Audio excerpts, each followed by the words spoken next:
Selamat pagi Bu Anissa, selaku dosen pengampu mata kuliah Reformasi Administrasi Publik, dan selamat pagi teman-teman. Perkenalkan, saya Veronica Prisdayanintya, NPM 1916041005 dari kelas reguler A Administrasi Negara 2019.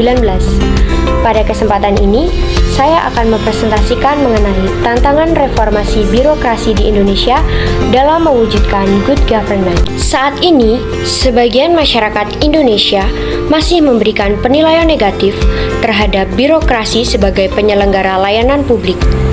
Tantangan pemerintah dalam mewujudkan good governance atau tata kelola pemerintahan yang baik adalah dengan mengatasi krisis kepercayaan masyarakat terhadap kinerja para birokrat. Hal tersebut disebabkan oleh maraknya patologi birokrasi seperti prosedur pelayanan yang sangat kaku, pengambilan keputusan yang hierarkis, diskriminatif dalam pelayanan, inefisiensi, tidak responsif, korupsi, kolusi, serta nepotisme, dan pelayanan yang tidak berorientasi pada masyarakat. Pada era Orde Baru, telah dilakukan reformasi birokrasi yang ditujukan untuk meningkatkan efektivitas dan efisiensi dalam mendukung stabilitas nasional. Namun, praktik KKN malah menjadi perilaku para birokrat. Umumnya, korupsi berhubungan dengan sistem dan budaya birokrasi. Prosedur yang tidak jelas dan regulasi yang tumpang tindih semakin memicu maraknya terjadi korupsi. Reformasi berjalan dengan lamban karena dipengaruhi oleh sistem politik dan sistem penegakan hukum. Pada saat era reformasi, pembaharuan dilakukan di segala bidang, termasuk dalam bidang birokrasi. Penyelenggaraan desentralisasi kepada pemerintah daerah belum juga mewujudkan good governance dan malah menambah jumlah kasus KKN di berbagai daerah dan menyebabkan ketimpangan dalam pelayanan publik. Kegagalan birokrasi dalam respon krisis-krisis tersebut mempengaruhi tercapainya good governance. Kegagalan tersebut disebabkan oleh faktor kekuasaan, insentif, akuntabilitas, dan budaya birokrasi. Banyak penelitian menegaskan bahwa komponen bangsa yang paling lambat berubah adalah birokrasi. Kondisi tersebut seharusnya menjadi pertimbangan pemerintah agar lebih terencana dan terarah dalam melakukan reformasi birokrasi sesuai dengan agenda reformasi yang jelas. Reformasi birokrasi harus dilakukan dengan upaya-upaya yang serius. Dalam perspektif administrasi publik, good governance merupakan tempat penyelenggaraan pelayanan publik yang sangat membutuhkan kompetensi birokrasi. Perjalanan panjang reformasi birokrasi di Indonesia tentu saja memberikan pembelajaran yang inklusif untuk segera diwujudkannya good governance. Konsep reformasi birokrasi dan agenda reformasi birokrasi telah menjadi dasar penyelenggaraan birokrasi di segala lini pemerintahan. Hal tersebut dilakukan untuk meningkatkan kualitas dan kompetensi birokrat. Birokrasi yang beretika, berkompeten, dan bermoral tinggi menjadi instrumen pelaksanaan dan pengembangan reformasi birokrasi di Indonesia. Pemerintah dan masyarakat tampak memiliki pandangan yang sama untuk segera dilakukannya upaya reformasi birokrasi. Pemerintah menyatakan bahwa reformasi birokrasi merupakan sebuah strategi untuk mewujudkan good governance dengan melakukan perubahan dan perbaikan pada sistem penyelenggaraan pemerintahan yang menyasar pada sisi sumber daya manusia, kelembagaan, dan ketata laksanaan. Sampai saat ini, upaya-upaya reformasi birokrasi telah dilakukan oleh pemerintah, tetapi pada kenyataannya masih menghadapi banyak tantangan. Masih lemahnya akuntabilitas saat mereformasi sistem birokrasi dan budaya birokrasi tentu saja tidak membuat perubahan yang signifikan. Perubahan yang masih lemah tersebut belum optimal berdampak pada pembenahan kehidupan birokrasi di Indonesia. Setelah melihat permasalahan di atas, sangat menarik untuk dikaji mengenai bagaimana regulasi yang mendasari reformasi birokrasi di Indonesia dalam upaya mewujudkan good governance dan apa sajakah tantangan-tantangan yang dihadapi oleh pemerintah dalam upaya mereformasi birokrasi di Indonesia. Sebelum kita membahas lebih jauh mengenai regulasi dan apa tantangan-tantangan dalam reformasi birokrasi, akan kita bahas terlebih dahulu mengenai konsep reformasi birokrasi dan good governance. Dalam KBBI, Reformasi diartikan sebagai perubahan radikal yang bertujuan untuk perbaikan di bidang sosial, budaya, politik, dan agama dalam suatu masyarakat atau negara. Sedangkan birokrasi menurut Max Weber adalah organisasi dengan sebuah hierarki penggajian pejabat yang menyusun suatu rantai komando. Birokrasi dimaksudkan untuk mengorganisasi secara teratur suatu pekerjaan yang harus dilakukan oleh banyak orang. Menurut Moscheles dalam Ismani, dalam birokrasi terdapat aturan-aturan yang rasional, struktur organisasi, dan proses yang didasarkan pada pengetahuan teknis dan dengan efisiensi yang setinggi-tingginya. Dengan demikian dapat disimpulkan bahwa reformasi birokrasi adalah sebuah upaya untuk meningkatkan efisiensi dan efektivitas birokrasi baik melalui pemangkasan, desain ulang, atau perampingan. Menurut Lee dan Samonte, reformasi birokrasi adalah dengan cara mengubah struktur dan prosedur birokrasi serta mengubah sikap dan perilaku birokrat untuk meningkatkan efektivitas organisasi. Reformasi birokrasi berarti melakukan pembenahan atau perbaikan dalam bentuk penerapan aturan baru dalam sistem pemerintahan dengan mengubah struktur, tujuan, ataupun prosedur untuk mencapai tujuan pembangunan nasional. Arah reformasi birokrasi adalah menata ulang aspek eksternal dan internal birokrasi. Reformasi birokrasi dilakukan di semua tingkatan mulai dari level puncak, level tengah, sampai kepada level pelaksana. Selanjutnya adalah good governance. Good governance dapat diartikan sebagai tata kelola pemerintahan yang baik. Menurut Bank Dunia, good governance adalah suatu penyelenggaraan pengelola pembangunan yang bertanggung jawab dan sejalan dengan prinsip demokrasi. Menurut United National Development Planning, good governance adalah hubungan yang sinergis dan konstruktif antara negara, sektor swasta, dan masyarakat. Menurut Lembaga Administrasi Negara, kata good dalam good governance mempunyai dua makna. Yang pertama adalah nilai-nilai yang menjunjung tinggi keinginan rakyat dan meningkatkan kemampuan rakyat dalam pencapaian kemandirian, pembangunan berkelanjutan, dan keadilan sosial. Yang kedua adalah aspek-aspek fungsional dari pemerintahan, efektif dan efisien dalam pelaksanaan tugasnya untuk mencapai tujuan. Menurut United National Development Planning, prinsip-prinsip good governance adalah sebagai berikut. 1. Partisipasi. 2. Penegakan hukum. 3. Transparansi. 4. Responsif. 5. Konsensus. 6. Kesetaraan. 7. Efektivitas dan efisiensi. 8. Akuntabilitas. Dan yang terakhir adalah visi strategis. Pembahasan yang selanjutnya adalah mengenai regulasi yang mendasari pelaksanaan reformasi birokrasi di Indonesia dalam mewujudkan good governance. Pada saat pemerintahan Presiden Susilo Bambang Yudhoyono, yang menjadi fokus utama pemerintah adalah reformasi birokrasi. Pada tahun 2010, diciptakan sebuah regulasi yang mengatur dan mengarahkan reformasi birokrasi secara makro dan sistem. Kebijakan tersebut adalah Peraturan Presiden Nomor 81 Tahun 2010 tentang Grand Design Reformasi Birokrasi tahun 2010 sampai tahun 2025. Reformasi birokrasi masuk ke dalam rencana jangka panjang pemerintah dengan menghabiskan waktu selama 16 tahun. Kemudian, pemerintah membagi reformasi birokrasi menjadi 3 tahapan. Yang pertama, rule-based bureaucracy. Yang kedua, performance bureaucracy. Dan yang ketiga, dynamic governance. Visi reformasi birokrasi yang tertuang dalam Grand Design adalah terwujudnya pemerintah kelas dunia yang bercirikan tata kelola pemerintahan yang baik atau good governance. Pendekatan yang diperlukan untuk melakukan reformasi birokrasi adalah pendekatan yang holistik. Reformasi birokrasi harus mencakup semua unsur, yaitu unsur pengetahuan, mindset aparatur sipil negara, unsur keterampilan, struktur birokrasi, budaya birokrasi, serta sarana dan prasarana birokrasi. Menurut Permenpan RB nomor 11 tahun 2015, ditetapkan 3 sasaran reformasi birokrasi. Yang pertama, birokrasi yang bersih dan akuntabel. Yang kedua, birokrasi yang efektif dan efisien. Yang ketiga, birokrasi yang memiliki pelayanan publik yang berkualitas.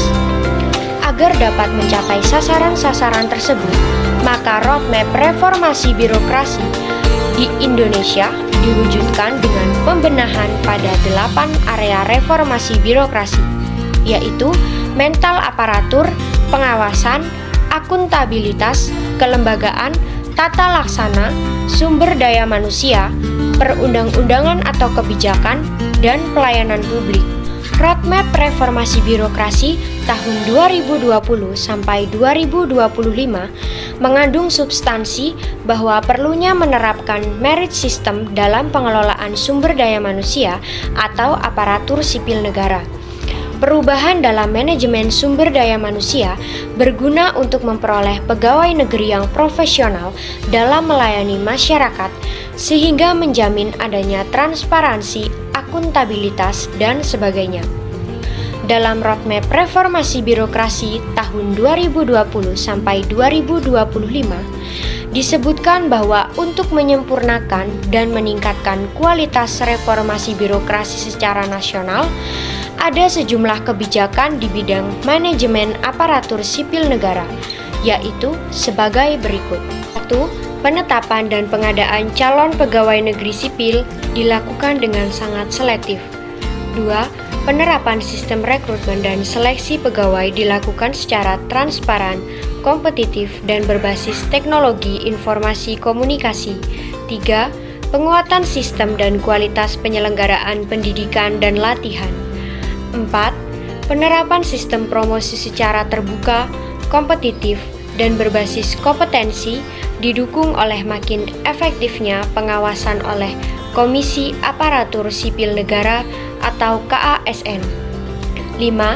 Penguatan kapasitas kelembagaan Komisi Aparatur Sipil Negara atau KASN, penguatan sistem informasi kepegawaian nasional, hasil yang diharapkan oleh pemerintah melalui serangkaian perubahan dalam bidang. Baik, pembahasan yang selanjutnya merupakan pokok materi dari apa yang saya sampaikan, yaitu pembahasan mengenai tantangan-tantangan yang dihadapi oleh pemerintah Indonesia dalam mereformasi birokrasi di Indonesia dalam rangka mewujudkan good governance. Tantangan reformasi yang pertama adalah lemahnya etika dan karakter birokrat. Lemahnya etika birokrat dapat diidentifikasi dari praktik penyelenggaraan pelayanan publik. Mental aparatur yang membentuk etika masih menunjukkan perilaku negatif dan terus dipraktikkan oleh para birokrat. Akibatnya, model birokrasi dipandang lambat, tidak responsif, tidak inovatif, berbelit-belit, dan inkonsistensi. Lemahnya etika birokrat terjadi di jabatan fungsional sampai ke jabatan pimpinan. Etika birokrat sangat penting dalam pengembangan sumber daya manusia untuk meningkatkan kualitas organisasi. Lemahnya etika menimbulkan pelayanan tidak berprinsip kebaikan dan keadilan pada masyarakat. Kasus KKN makin tinggi, konspirasi politik tidak terkendali, dan menjadi hambatan penyelenggaraan negara serta hambatan untuk reformasi birokrasi. Karakter yang berkaitan dengan sikap dan perilaku pegawai yang masih lemah membuat terbiasa dengan budaya mementingkan kepentingan pribadi daripada kepentingan publik. Penyalahgunaan wewenang marak terjadi dan akuntabilitas publik dihiraukan. Yang kedua adalah kompetensi dan kualitas sumber daya manusia yang masih jauh dari harapan. Sistem manajemen sumber daya manusia tidak dipraktikkan dengan baik, mulai dari proses perencanaan pegawai, pengadaan atau perekrutan pegawai, seleksi pegawai, sampai pada pemberhentian pegawai yang berpotensi menghasilkan sumber daya manusia yang tidak berkompeten. Proses perekrutan pegawai tidak berdasarkan pada analisis jabatan. Promosi jabatan tidak sesuai dengan kompetensi dan prestasi. Hal ini tentu akan berpengaruh pada kualitas penyelenggaraan pelayanan publik. Pelayanan berjalan tidak sesuai dengan standar operasional prosedur, penyesuaian terhadap kemajuan teknologi informasi menjadi lamban, monopoli pelayanan marak terjadi. Hal tersebut tentu saja berdampak pada lambannya proses reformasi karena tidak mampu mempertanggungjawabkan kinerja sebagai tolak ukur keberhasilan reformasi birokrasi. Ketiga adalah peraturan perundang-undangan yang disharmonis. Masih banyak peraturan perundang-undangan yang tumpang tindih dan disharmonis. Reformasi berjalan lamban karena banyak aturan dan ketentuan hukum yang kurang terintegrasi dengan ketentuan lainnya. Banyak regulasi yang dapat didisinterpretasi berbeda atau disengaja dibuat tidak jelas untuk membuka peluang dilakukannya penyimpangan. Hal tersebut sering dimanfaatkan oleh birokrat untuk kepentingan pribadinya yang merugikan negara. Hal ini juga menjadi ambiguitas birokrat dalam melaksanakan tugas dan pekerjaannya, hingga akhirnya berdampak pada kinerja birokrat yang kurang optimal dan menghambat reformasi birokrasi. Keempat adalah kelembagaan yang belum efektif dan efisien. Struktur birokrasi masih memiliki banyak hierarki dan menyebabkan pengambilan keputusan menjadi lamban dan menghambat pelayanan publik. Selanjutnya adalah budaya feodal pada pejabat publik. Budaya tersebut menghambat reformasi birokrasi menjadi tidak kondusif. Ketidakjelasan proses bisnis atau tata kerja atau tata laksana dalam instansi pemerintah juga sering menjadi kendala penyelenggaraan pemerintah. Yang kelima adalah reformasi birokrasi yang objeknya terlalu luas. Pelaksanaan program reformasi birokrasi cakupannya terlalu luas sehingga menyulitkan pembuatan metode evaluasi yang tepat. Upaya reformasi seharusnya dilakukan pada bidang-bidang yang tidak mencapai kinerja maksimal, sehingga dapat diketahui prioritas dan orientasi perbaikan birokrasi. 6. Adalah benturan kepentingan antara pemimpin politik dan administrator. Perbedaan prioritas dan parameter antara kepentingan politik dan administrator seringkali menimbulkan konflik dalam pelaksanaan suatu program. Akibatnya, hasil akhir yang diperoleh menyimpang dari yang diharapkan. Benturan antara kepentingan administratif dan politik misalnya muncul dalam proses rekrutmen, promosi, dan seleksi pelatihan bagi pegawai. Kriteria pencapaian yang telah ditetapkan dalam sistem administrasi seringkali dikalahkan oleh hubungan patron-klien. Seseorang mendapat jabatan atau dipromosikan berdasarkan hubungannya dengan patron politik tertentu dan bukan karena kemampuannya atau prestasinya. Hal tersebut tentu saja menghambat proses reformasi birokrasi karena menghasilkan sumber daya manusia yang tidak berkompeten di bidangnya. Yang ketujuh adalah persaingan elit politik dalam memperebutkan kekuasaan. Hal tersebut tentu menghambat reformasi birokrasi karena ketidakmampuan untuk mencegah aktor politik untuk campur tangan dengan kinerja birokrasi. Kegiatan politik praktis mempengaruhi dan merusak sistem kekuatan politik birokrasi.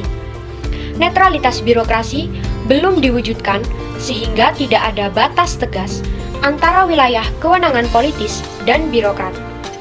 Bentuk dukungan politik yang perlu diciptakan adalah dengan menciptakan iklim politik yang kondusif bagi pelaksanaan tugas birokrasi, yaitu pengembangan iklim demokrasi melalui sistem politik yang lebih transparan dan partisipasi publik sebagai bentuk kontrol sosial. Lemahnya pengawasan dari masyarakat terhadap kinerja para birokrat.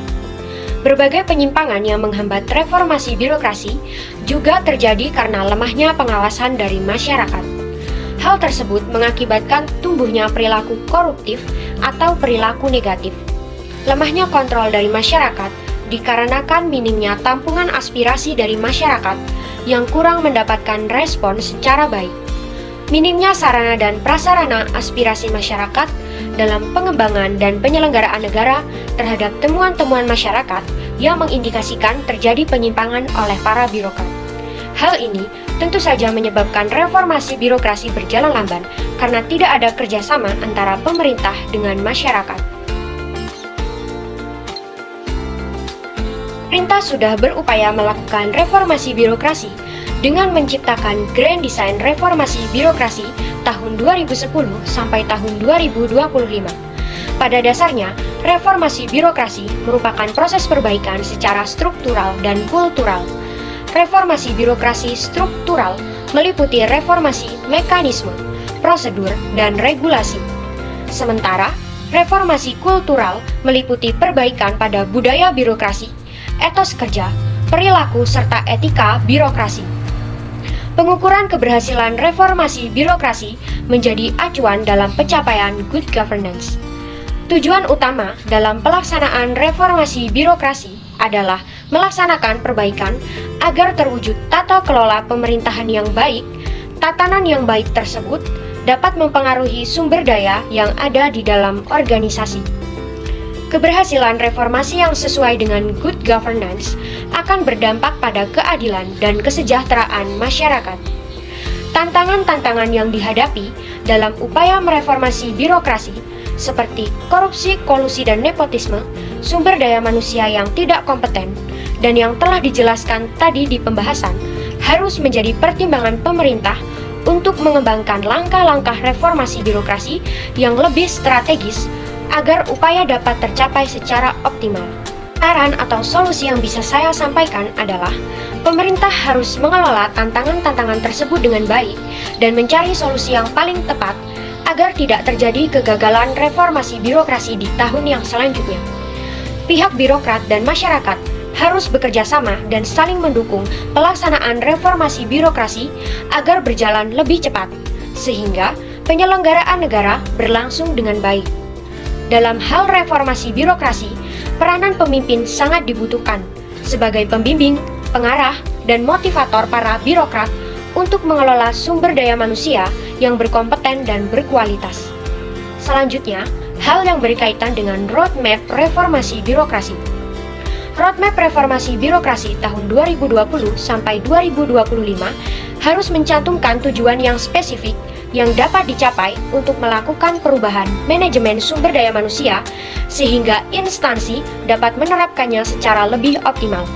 Oleh karena itu, langkah internal dan eksternal dalam reformasi pada birokrasi pemerintahan perlu diupayakan dengan sungguh-sungguh agar terjadi transformasi nilai-nilai baru ke dalam birokrasi. Danlah materi yang bisa saya sampaikan mengenai tantangan reformasi birokrasi di Indonesia dalam mewujudkan good governance. Jika ada kesalahan kata, saya mohon maaf.